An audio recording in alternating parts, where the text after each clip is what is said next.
Hello, my fellow fans of Dungeons & Dragons, and welcome back to Planescape Torment. Once again, we find ourselves in one of the local taverns, but at least this one's a little bit different. This is the Dustman Bar, and last time we actually got a quest to talk with somebody about becoming a Dustman. So, we have just a couple of people with names that I need to talk to.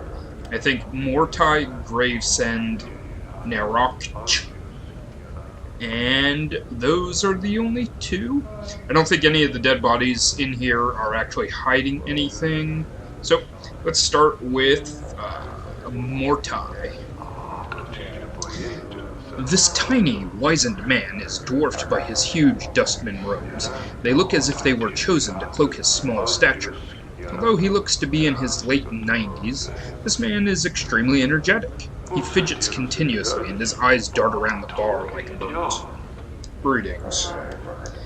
The man's eyes gleam as he takes your measure, and he gives a slight nodding greeting. Hail, and well met, traveler. You look like one who is just getting the Sigil legs about them. He trails off. Pardon me, have we met before? Your face seems familiar somehow. Possibly. Are you certain it was me? Maybe I was mistaken. Mortai shakes his head. Well, no matter, no matter. How is it that Mortai Gravesend may help you? Do you seek the contract, perhaps? Contract? The contract? Why, it is but a simple transaction. From the depths of his huge robe, Mortai pulls forth a dusty parchment and a quill pen. I give you 50 commons in return, after death. The Dustman faction may claim your remains. He smiles, then clucks his tongue. What use will you have for them at that point anyway? What do the Dustmen do with the body? Mortai holds up his hands as if he doesn't know. What does it matter? It is of no consequence when you pass on. Well, it kind of matters to me. Well, if you must know, oftentimes nothing is done with the body, and it is we, the Dustmen, who have wasted all that money. More fools us. Mortai gives a light smile and looks apologetic. But rarely there are times when the workers in the mortuary need to be replaced, and then we may have need for your body. You mean I'll be animated as a corpse and put to work in the mortuary? That doesn't sound good. But no harm is done. No pain. Mortai raises a finger as if to emphasize the point, and there is no danger. In exchange for money you can spend in this life, you merely have to give us something you will have no need of anyways. Once you have died, Mortai taps his chest. I signed the contract myself, if you must know. I shall have no need of my body when I pass on. Alright, so, me being the person I am, and with magic able to reanimate corpses, and since death is not going to visit me very often anyways, not real death, yeah, I just want 50 coppers. So, true. Very well. I'll sign. Excellent, excellent. Mortai looks overjoyed with a thin smile. He places a dusty sheet of parchment and the quill pen in front of him. You shall not regret it. He jabs his finger at 3 points on the page. Sign here, here, and our transaction is concluded. You know, you show more emotion than other dustmen I've met. Mortai's smile turns cold. I trust you meant no offense, sir. I meant no offense, but you seem awfully eager to sign this contract with me, and for a dustman, eagerness strikes me as odd. Eager? Excuse me. Sir, do you wish to sign the contract or not? If not... Is there a problem with showing emotion? Oh my, yes. Too much passion, too much emotion prevents one from reaching the true death. To be passionate runs contrary to the philosophy of our faction. True death. The true death is the state of peaceful oblivion all dustmen aspire to and help all others reach.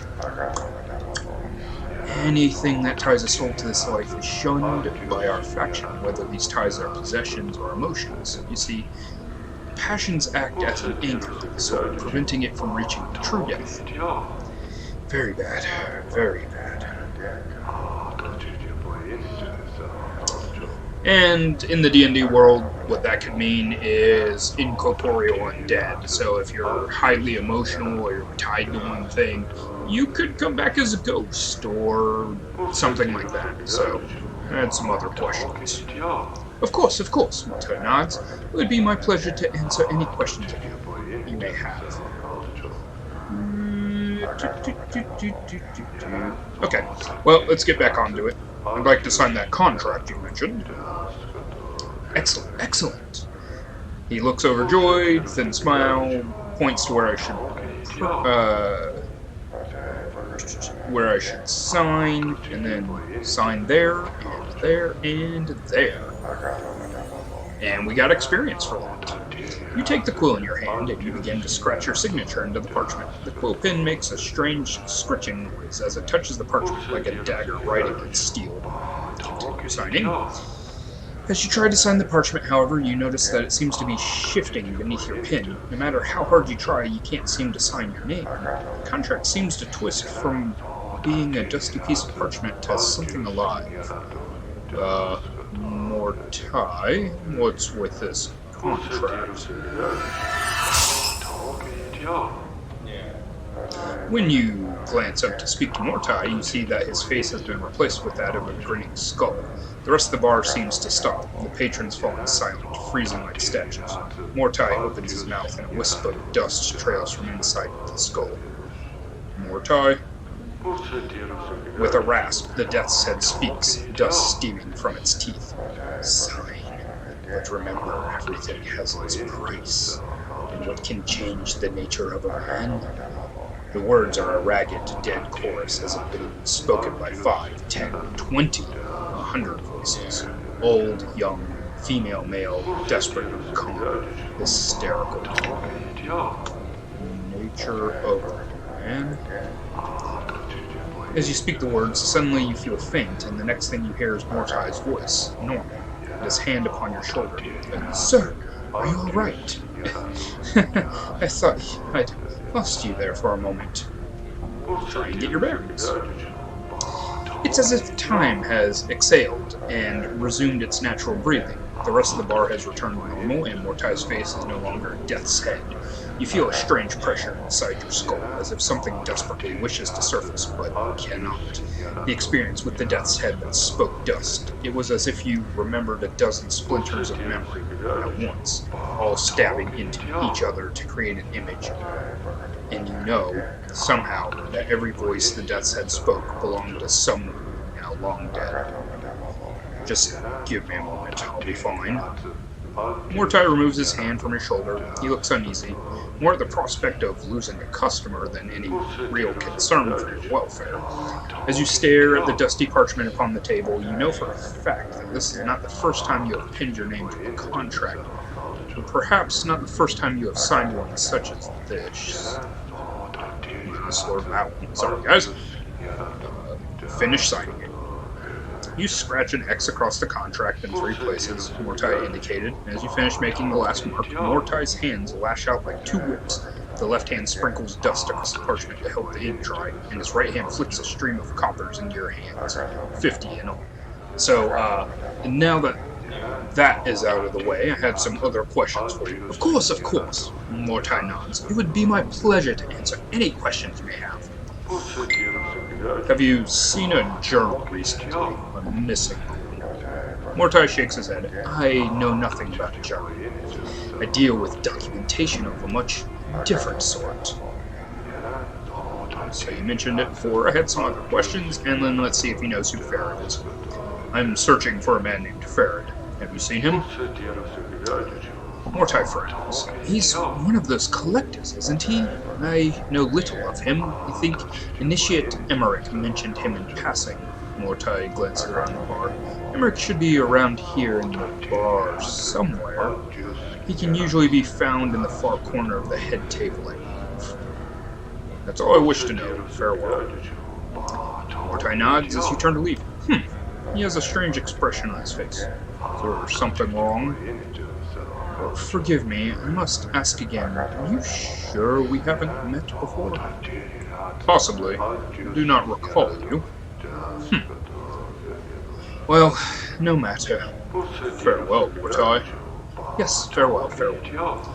Mortai studies you as you leave, and you hear him mutter under his breath. Okay, so Emmerich... Yeah, we talked to him already. He might know something, but in order to get the information out of him, I'm sure I'm going to have to finish his quest. Ooh, there was another person. There was a... Nope, 2 more people that I should talk to. Okay, so first let's talk with Narakj. You see a spindle-thin dustman in dirty black robes. His stiff black hair springs forth from his skull like a crown of spikes, and his leper-white skin is drawn sharply across his skull. He is frowning into his drink and mumbling to himself.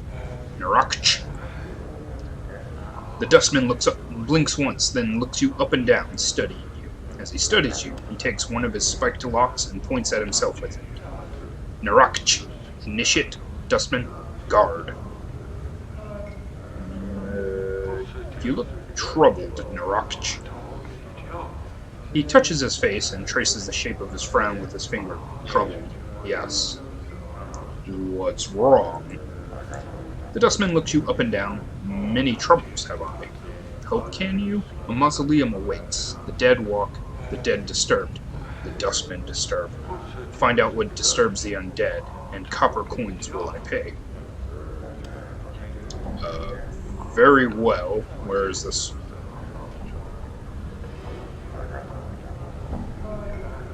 Well, let's do this one. Well, I don't know if I can help you with that. Emmerich told me to speak to you about another matter. Emmerich sent you to me. He studies you for a minute, then sighs, points to himself.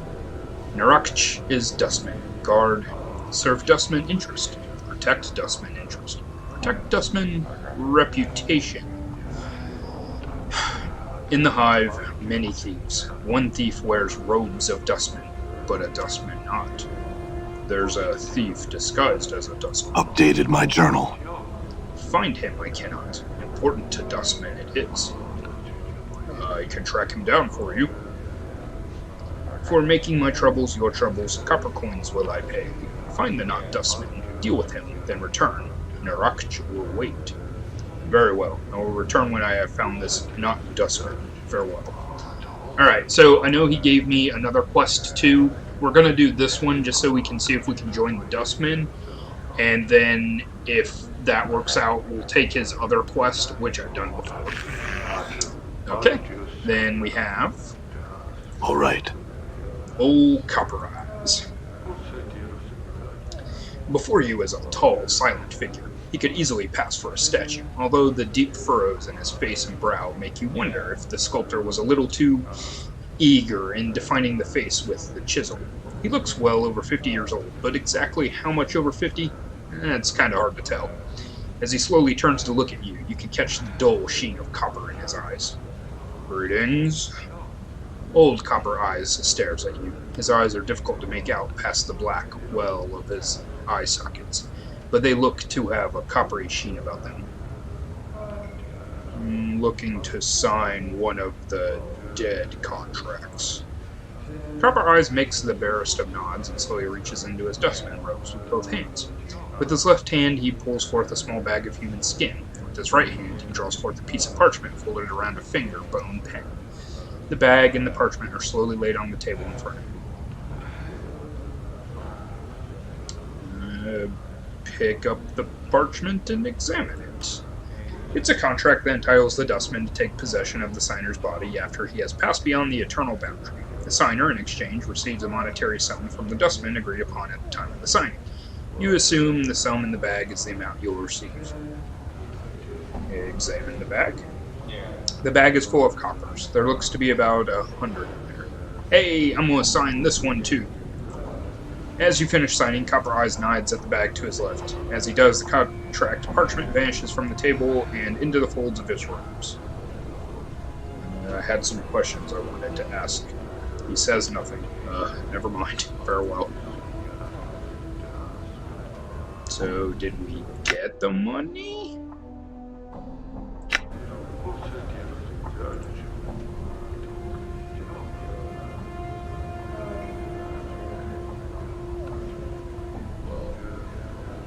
Okay. I guess I got it. I wasn't paying attention to how much. It said about 100. All right. Hey, we've made 150 coppers by selling our dead body to science.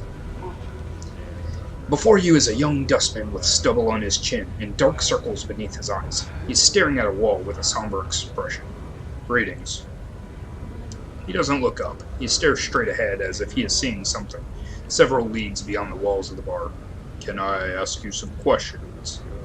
He doesn't respond. He keeps staring into the distance.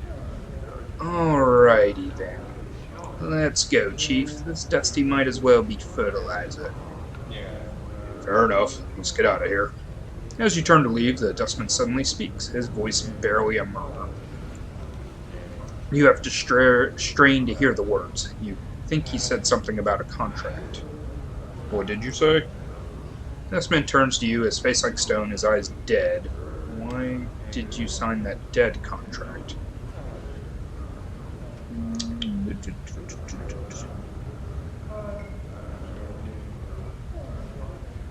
I like this one. Well, considering that Death and I aren't on speaking terms anymore, I considered it a no-lose proposition. He looks at you with an odd expression. What do you mean? I've seen what lies beyond death. The boy stares at you. You were speaking truthfully. He looks at you in amazement. What is there? What did you see? We're going to continue talking truth because I think he can actually sense truth, so I lay on an island adrift upon an ocean of great darkness. The island was formed of shadowed stones, but the stones were not stones, for they murmured and whispered to me a speech I could not understand. There's no silence there, no comfort, and the chill burrows beneath the flesh and sinks into the bone. There is no difference. He looks down at the floor and chews his lips with a strange expression.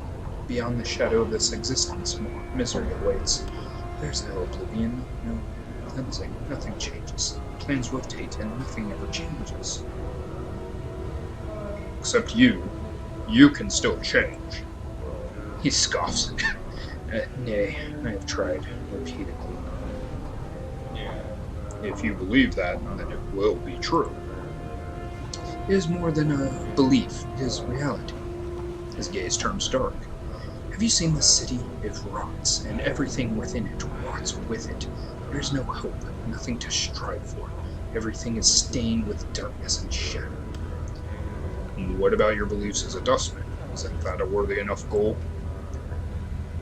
The dustman philosophy is a worthy goal, else I would not have become a dustman.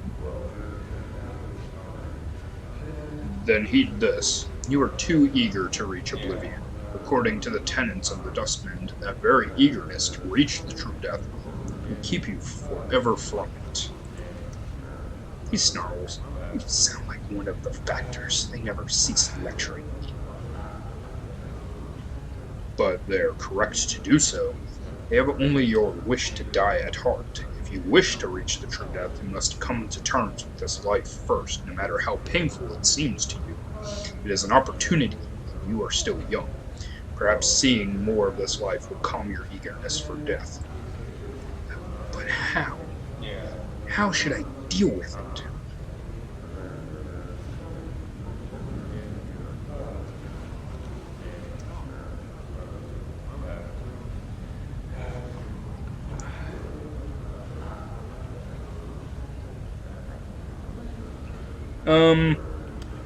This one seems a little too positive, so I'm going to go with the second option. You must endure this life. In enduring, you will learn to let the pain and misery wash over you. Soon, they will not affect you at all, and then you will begin to make progress toward the true death and the oblivion you seek. The boy falls silent, thinking. Eventually, he turns back up to you. Your words carry weight, sir, and a fresh perspective. I will do as you have said. That is all I ask. Live, grow old, and learn. Farewell. Hey, we got experience from it. Alright, so now that we've talked to everybody in here, we are actually gonna make our way to the Rag Pickers Square, which is potentially where we can find Farid. I should also probably check my journal and make sure I know what quests I still have going active. I know I still have to kill one of the starving barking dogs. Done. Let's see. Map. Where is the map? There we go. Okay, that's to the mausoleum, northwestern portion of the hive, and Shilandra's kip. So we want to go this way. There is a fetch quest at some point. Oh, there's a couple of characters here with names. Let's talk to Molt. This man appears less dour and wary of passers-by than the people around him. He moves with an upbeat gait, casually scanning the ground either side of him as he goes. As you approach him, he nods a friendly greeting. Greetings. Hello, Cutter. Say, you seen any deeders about? Excuse me? Seen any deaders about? None nearby, no. I had some questions. Too bad, He shrugs. I had some questions, did you? Ask away then. Well, he is a collector, so I'm looking for a man named Farid. The collector boss? Don't know much about the man myself. We spent a lot of time fighting his boys, but they've all suddenly disappeared along with Farid. We still catch the occasional straggler in Rag Picker Square, but we've no idea where the rest are hiding at. That's all I wish to know. Farewell. And farewell to you too, Cutter. He waves goodbye and walks off. Alright. Porphyrion. Oh, nope, gotta fight.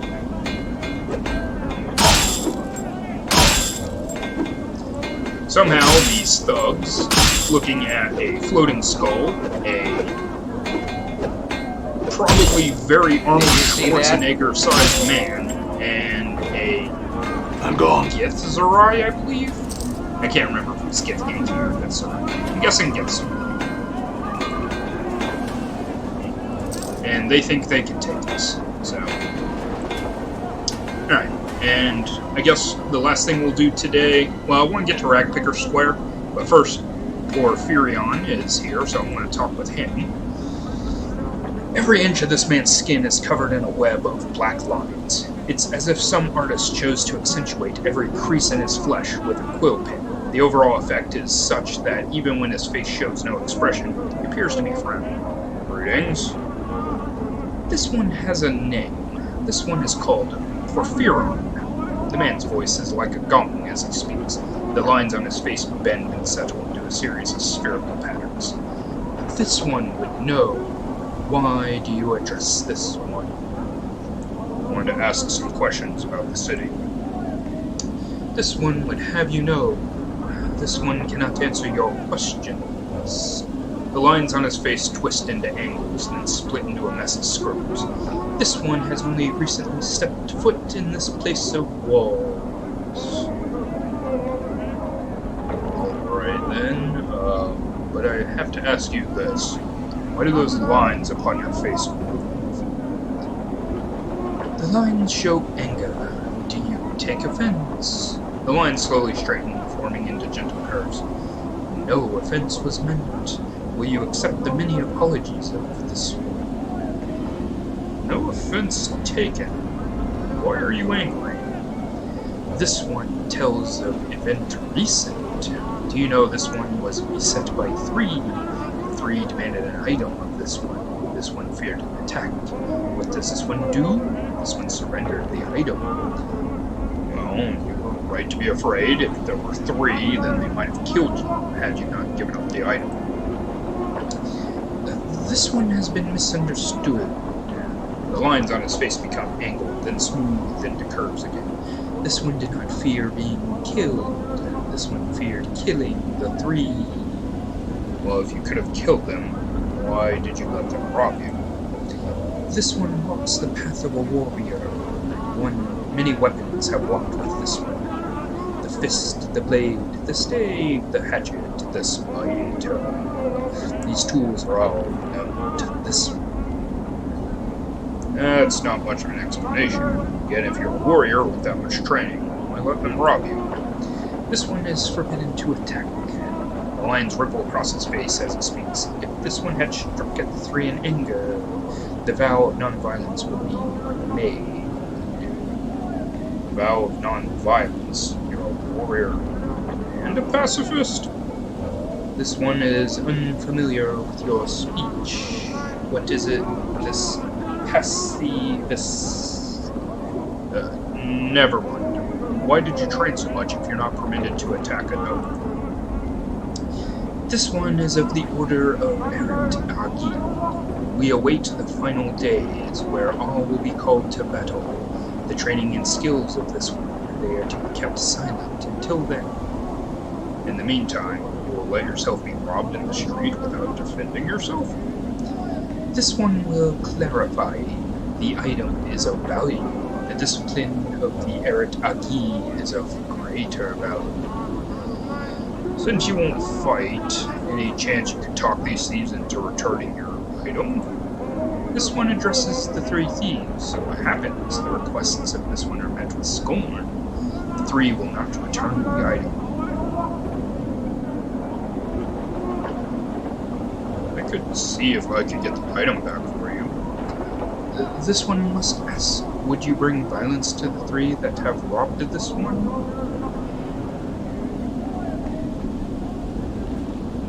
Not if I can help it. This one fears a message absent of violence would not be understood. The lines on the man's face form into a series of ellipses. This one is not opposed to you trying. Alright then, what is this item you've lost? The item is this, a rope of black and red prayer beads worn around the neck. The worth of these beads is not measured in copper. The worth of these beads is measured in faith. Alright then, I'll see if I can find this necklace. Do you know where these 3 thugs might be? This one knows where the angry words were traded and the item lost. By the bar that burns inside. The 3 were outside the place, dressed in black and red. And we know where those thugs are, and they were the ones that I kept thinking might jump me, but they looked too important to just be a random encounter. So at some point, we'll go back down there and beat those guys up for this guy's prayer beads. 3 robbers dressed in red and black outside the smoldering corpse bar. I'll go find them. Farewell. Updated my journal. Alright, so now we have a quest. I'm gone. We have this guy running around. I'm gone. And we'll go take care of him. Because I want his covers.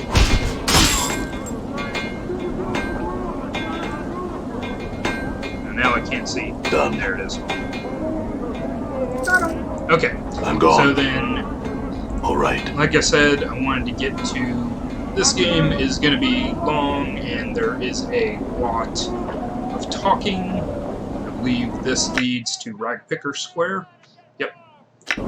So, let's go ahead and load that up.